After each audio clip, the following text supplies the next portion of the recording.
Welcome student to my YouTube channel. इसके पहले मैंने प्रोनाउन और पर्सनल प्रोनाउन पर वीडियो बनाया है, जिसका लिंक मैं आपको डिस्क्रिप्शन बॉक्स में दे दूंगी। आज हम पढ़ेंगे use of the pronoun of nominative case.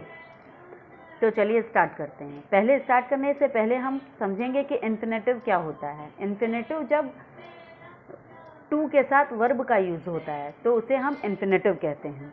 For example, to do right thing is not easy. यहाँ टू डू क्या है? Infinitive. I want to go, to go क्या है? इन्फिनेटिव, क्योंकि टू के साथ गो जो है वर्ब है और यहाँ टू के साथ डू भी वर्ब है, इसलिए ये दोनों क्या है? इन्फिनेटिव। टू बी का प्रयोग इन्फिनेटिव के रूप में हो तथा इसके कोई सब्जेक्ट नहीं हो तो इसके लिए क्या यूज़ करेंगे? नॉमिनेटिव केस के प्रोनाउन का यूज़ करेंगे। For example, I would not want to be he. अब देखिए, टू बी का यूज़ जो है इन्फिनेटिव के रूप में हुआ है, इसके आगे कोई सब्जेक्ट नहीं है और यहाँ नॉमिनेटिव केस के प्रोनाउन का यूज़ किया है। अगर हम लिखें I would not want to be him तो क्या होगा? ये गलत हो जाएगा, क्योंकि यहाँ ऑब्जेक्टिव केस के प्रोनाउन का यूज़ है।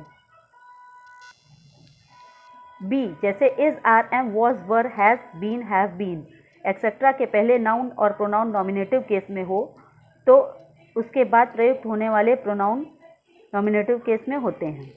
अब इसको इतना याद करने की ज़रूरत नहीं है, हम दिमाग में ये रखेंगे कि जो टेंस होता है, टेंस के जो सिंबल होते हैं जिससे हम पहचानते हैं कि टेंस प्रेजेंट कॉन्टिन्यूअस में है, पास्ट कॉन्टिन्यूअस में है, प्रेजेंट परफेक्ट में है, वो सिंबल्स के पहले अगर नॉमिनेटिव केस है तो बाद में भी नॉमिनेटिव केस होगा। For example, it is he, I, it is he, तो आई और ही नॉमिनेटिव केस में है। लेकिन अगर हम यहाँ it is me, it is him करेंगे तो ये गलत होगा, क्योंकि मी और हिम ऑब्जेक्टिव केस है। It is I who have helped you, यहाँ भी देखिए ये नॉमिनेटिव केस में लगा हुआ है, ये सही है।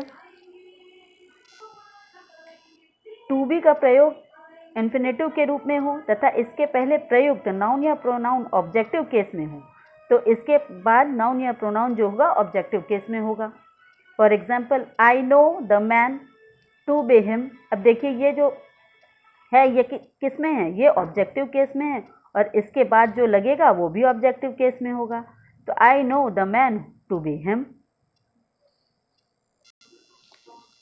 किसी वर्ड के अपोजिशन के रूप में एक या एक से अधिक प्रोनाउन का प्रयोग हो तथा वह वर्ड सेंटेंस का सब्जेक्ट हो तो प्रोनाउन नॉमिनेटिव केस में होता है।